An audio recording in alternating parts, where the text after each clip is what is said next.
우리나라 부자들은 요즘 무슨 생각을 하고 있을까요? KB금융경영연구소가 금융자산 10억 원 이상 개인을 대상으로 설문조사한 2018 한국 부자 보고서가 발표됐습니다. 금융자산 10억 원. 네, 부럽죠? 이 정도 규모의 자산을 가진 부자들이 점점 더 늘어나고 있다고 하는군요. 그렇습니다. 이 경기 침체에 대한 우려가 커지면서 부자들의 투자 성향 점점 보수적으로 바뀌고 있다고 하죠. 자, 과연 여기서 말하는 그 보수적 흐름이라는 건 뭘까요? 저희가 한번 따라가 보도록 하겠습니다. 생활경제연구소 김방희 소장입니다. 어서 오세요. 네, 안녕하세요. 제가 앞서 부자 보고서라고 말씀드렸는데 이게 보니까 매년 이맘때쯤에 그렇습니다. 나오는 것 같은데 이 보고서 특징 좀 설명해 주세요. 그러니까 KB금융지주경영연구소에서 2011년 이후에 매년 내고 있는 건데요. 네. 요즘 저 은행에서 PB, Private Banking이라 그래서 부자들 재산 관리해 주는 기능이 핵심적인 서비스로 떠오르고 있거든요. 네. 어차피 부자 조사해야 되니까 이런 걸 많이 내요. 우리나라 그 KB 하나은행도 코리안 웰스 리포트라는 걸 내고요. 네. 세계적으로도 예를 들어서 골드만삭스도 부자 보고서를 내고요. 또 프랑스 컨설팅사인 캡제미니에서 세계 부 보고서 이런 것들도 내고 많이 이런 게 나옵니다. 네. 그러니까 이제 조금 신기한 게 있다면 신한은행은 너무 남들이 부자 보고서를 내니까 네. 뒤늦게 뛰어들어서 보통 사람 보고서를 낸다는 게 좀 보통 사람 보고서. 네. 평균의 보통 사람들 얘기를 내고 있습니다. 네. 네. 자, 이 발표된 부자 보고서를 보게 되면은 이제 부자들의 기준이 앞서 저희가 오프닝에서도 했던 내용이죠. 금융자산 10억 원 이상인 개인을 의미하고 또 은퇴 이후에 만족스러운 삶을 살기 위해서는 평균 생활비가 월 660만 원이다. 660만 원이요? 예, 어떻게 보십니까? 굉장히 만족스럽겠는데요. 저 같은 경우는 죄송합니다. 네. 예, 이제 보통 사람과 부자를 구분하셔야 된다니까요. 그래서 네. 네. 그 10억이라는 건 일종의 국제적 기준입니다. 글로벌 스탠다드예요. 왜냐하면 이 모든 아까 말씀드린 부나 부자 보고서에서 100만 달러가 기준이 돼요. 우리 돈으로 이걸 12억 이건 좀 애매하니까 10억으로 한 거고요. 다만 10억으로 했을 때 어떤 문제는 나타나냐면 우리의 경우는 부동산 선호 현상이 워낙 강하거든요. 그렇죠, 예. 네. 그러니까 부동산 알부자라는 표현 들어보셨잖아요. 들어봤습니다. 그러니까 거의 부동산에 올인해서 심지어는 현금도 별로 없는 분들도 계세요. 네. 한 몇 년 전에 이제 명동에서 부동산 매물이 5건이 동시에 나온 적이 있었는데 그때 화제가 된 게 뭐냐면 이북에서 월남에서 정말 안 먹고 안 써서 빌딩을 사신 분들이에요. 네. 근데 아이들한테 이제 물려줘야 되는데 상속세를 세금을 낼 돈이 없으니까 매물로 내놓은 거예요. 그런 이제 부동산 알부자들은 이 부자 보고서에선 빠지는 거예요. 그렇겠죠? 금융자산이 결이 약간 다른 부자. 그렇습니다. 그래서 그런 좀 과소평가된 면이 있고요. 말씀하신 것처럼 이건 이제 어차피 추정입니다. 이 은행에 모든 자산을 맡기지는 않았을 거 아니에요. 그렇죠, 예. 그러니까 자기들이 가진 그 계정 정보에다가 한국은행의 통계를 덧붙여서 추정하고 그 기준에 맞는 400명을 별도로 뽑아서 샘플링해서 여론조사를 해요. 그 결과로 나온 것들이 어제 나온 네. 부자 보고서라는 거의 내용입니다. 소장님. 660만 원대에 네. 대해서 많다고 생각하시겠습니다만 이분들 입장에서는 안 그럴 수 있거든요. 그렇죠. 지금 저금리 상황이라 하더라도 이자 배당 소득으로 한 10억이면 네. 3천만 원 정도는 확보할 수 있고 조금 더 돈을 굴리는 데 관심을 갖는다 그러면 그 이상 벌 수 있으니까 이게 이제 아주 불가능한 돈은 아니거든요. 네. 그리고 이제 보통 사람들 같은 경우는 두 개의 안전장치가 있죠. 이제 기초생활을 위해서 국민연금이 있고 퇴직 네. 후에 또 하나가 이제 퇴직연금이라 그래서 좀 안정적인 생활을 위한 게 있는데 이분들은 여기다 이제 개인연금 혹은 개인 재산이 있으니까 좀 풍요로운 생활을 할 수 있는 거죠. 네.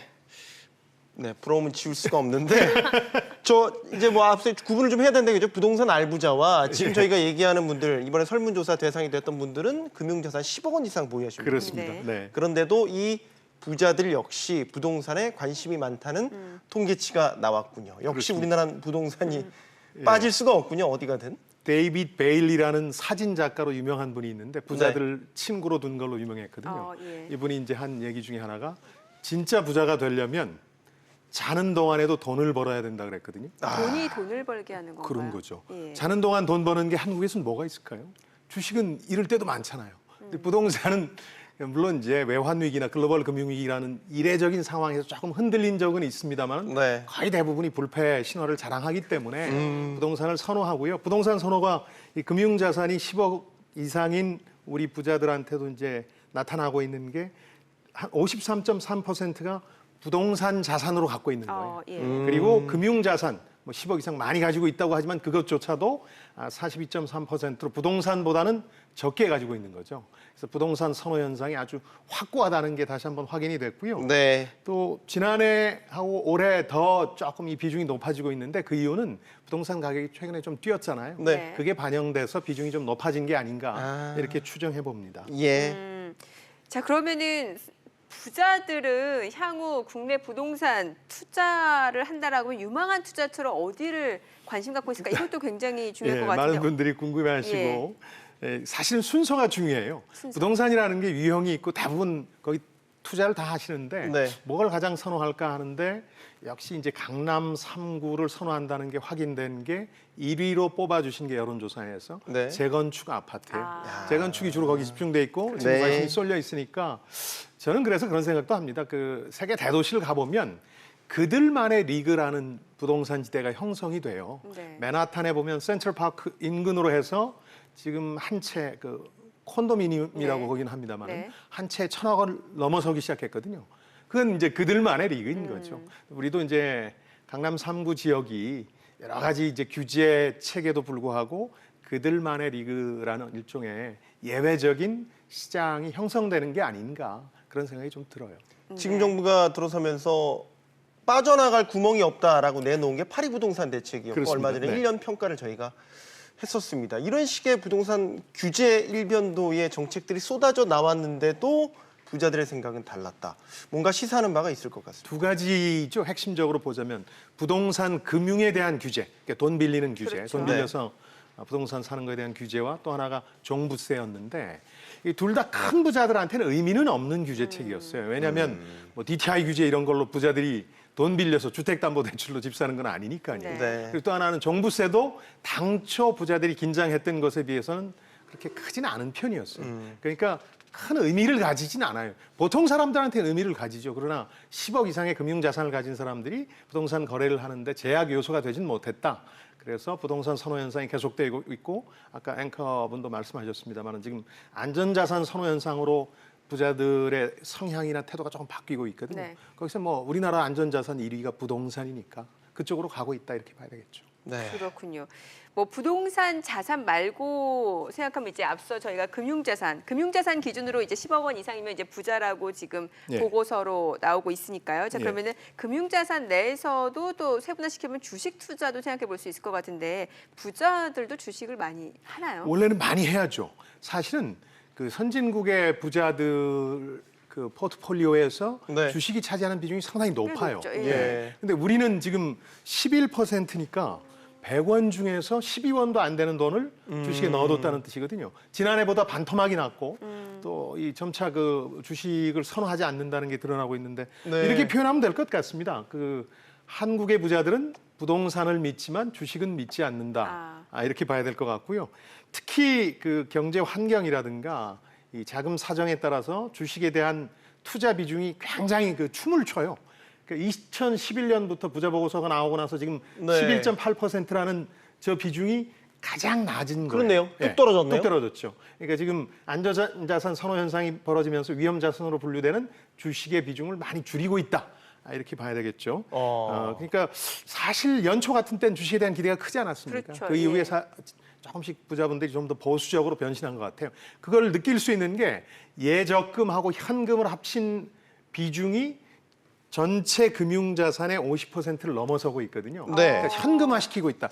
현금 여력을 확보한다고 하는데 조금 불안할 때를 대비하고 있다. 이렇게 보시면 되겠습니다. 현금 자산이 늘어나는 부분에 대해서 뭔가 예. 부자들도 그러면 어쨌든 경기가 장기 불안하다고 불황으로 보는 가고 거죠. 있다라는 거를 점점 더 인지하고 있다. 그렇죠. 이제 대외적으로도 지금 두 가지 큰 불안 요소가 생겼잖아요. 네. 긴축 발작이라는 거 하고 중미 무역 분쟁이 벌어지고 불확실한 저성장이 좀 이제 확고해지는 상황이다 보니까 네. 실제로 여론조사 결과도 보면 계속해서 장기 불황에 대한 우려를 갖고 있는 걸 알 수 있어요. 10명에 6명 이상이 네. 이 부자들이 그러다 보니까 이제 안전자산을 좀 확보해 놔야 되겠다. 특히 한국에서는 이제 부동산으로 큰 비중은 차지하게 하고 나머지는 혹시 모르니까 현금, 예금, 적금 언제든 현금화 시킬 수 있는 것으로 돌려놓고 있는 작업이 진행 중인 거죠. 그렇군요. 네. 자, 그러면은 가상화폐 한때 가짜 열풍을 일으켰던 맛을 잘 가상화폐에 못 살리시네요. 대해서 가자 이러셔야죠. 죄송합니다. 대신하세요. 네. 그런데 그 부분 좀 여쭤볼게요. 사실 그 가상화폐 제가 개인적으로 생각할 때는 부자들은 지키는 게 더 중요하기 때문에 오히려 안전자산에 대한 선호도가 높다라고 하면 가상화폐에 대한 선호도는 좀 낮지 않을까라는 생각이 아주 흥미로운 들거든요. 결과가 이번에 나왔는데요. 예. 가상화폐 투자를 경험한 분은 보통 사람보다 부자들이 많아요. 어. 열에 2명이 경험을 했어요. 예. 네. 보통 사람들은 열에 1명하고 1.4명인데, 그러니까 돈이 가는 것을 예민하게 포착하는 건 맞죠. 예. 그런데 2.4명 정도 가운데 2명은 이미 다 포기하셨고요. 가상화폐를 경험을 던졌고, 하고, 예. 지금 4% 정도만 투자를 경험하고 계시고, 앞으로도 하겠다는 분이 2%대에 머물러요. 그러니까 관심이 없어졌다는 뜻이고, 74.8% 이상이 하지 않겠다고 하는 건 굉장히 이례적이거든요. 네. 지금 선진국의 평균을 보면 열에 한 셋 정도는 투자하겠다는 거고, 그러니까요. 아시아권, 일본이 좀 예외적이긴 합니다만 아시아권에선 열에 한 5명 정도는 하겠다는 건데 우리 부자들은 안 하겠다는 거예요.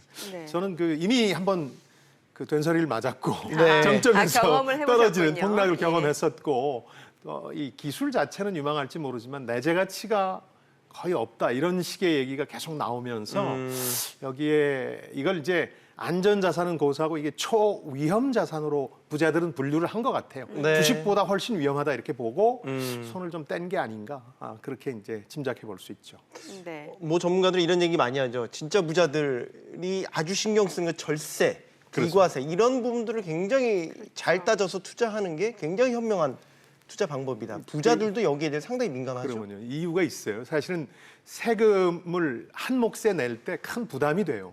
상속증여세 내는 게 얼마나 그렇죠. 부담이 됐으면 예. 우리나라에서 제일 부자라는 재벌 오너 일가도 법대로 내지 않고 네. 뭐 이름 없는 회사 하나 만들어서 일감 몰아주고 세금을 우회적으로 피하는 방법을 강구하겠습니까? 그러니 이제 일반적인 부자들이야 말할 것도 없죠. 그래서 PB 현장 창구에서 물어보면요, 뭘 제일 궁금해하냐 그러면 역시 세금 절약하는 거. 그래서 요즘 제일 많이 하는 게 상속 증여하려면 너무 이제 나중에 한 몫에 부담이 되니까 사전 증여를 네. 많이 하려고 상의를 많이 한다 보통 그래요. 10년 단위로 하면은 많이 절세 효과가 그렇습니다. 절세 있으니까. 효과가 있고 예. 또 하나는 격세 증여라 그래서 네. 아들 제외하고 바로 손자 손녀로 예. 가는 거예요. 그러면 많이 아낄 수 있거든요. 네, 맞아요. 이런 부분들에 대한 고민들을 많이 상담한다 그래요. 그러니까 이제 주로 PB가 우리 선진국에서처럼 돈을 굴리는 거에 대한 고민 상담이 아니라 어떻게 세금 아껴줄까, 이거 주로 한다고 약간 푸념 아닌 푸념하는 경우도 있더라고요. 저희가 부자 얘기를 하고 있으니까 마지막 질문 이렇게 드렸으면 좋겠어요. 지금 이 정부가 부자들을 대상으로 세금을 늘리는 이른바 부자 증세 기조를 가지고 있는 게 분명하단 말이죠. 부자들은 무언가 불편할 것 같다라는 생각이 듭니다. 어떻게 보십니까? 그러니까 경제에 대한 비관적인 의식이 좀 높아진 것도 그런 게 이제 작용했다고 봐야 되겠죠. 네. 그리고 이제 표현이 이상합니다만은 부자들도 고민이 많거든요. 그러니까 네. 저는 이런 표현 쓰는데, 부자라고 고민 없고 비참하지 않은 건 아니다.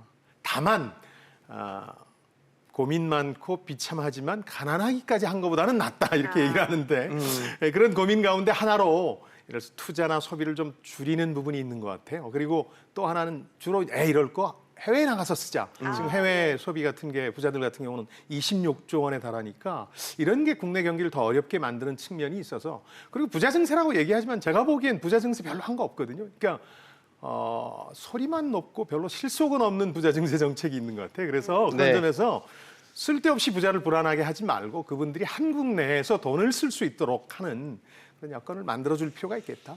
혹시 그럼 부자들도 지금 엄살을 부리는 거 아닌가라는 생각. 감사를 부릴 수도 있죠. 그리고 늘 예전에 기억하시겠습니다만 이제 종부세 폭탄이란 얘기 할 때도 네. 폭탄이라는 건 어마어마한 충격을 가지는 건데, 그분들 입장에서 주머니 또 조금 나가는 것도 폭탄이라는 얘기를 자주 써요. 증세도 그렇고. 그래서 그런 점에서 보면 또 너무 그런 말에 휘둘릴 필요 없다. 부자들 원래 엄살 심하죠. 네. 뭐 선생님 그래도 대한민국에 착하고 정직한 부자라면 많아지는 게 좋지 않겠습니까? 그렇습니다. 그리고 그분들이 정말 마음 편하게 쓰고 그게 경제에 기여한다는 자부심도 느낄 수 있도록 해주는 거. 이것도 굉장히 중요한 일이라고 생각합니다. 네. 부자 되시기 바랍니다. 김방희 소장이었습니다. 감사합니다. 네, 안녕히 계십시오. 잘 들었습니다.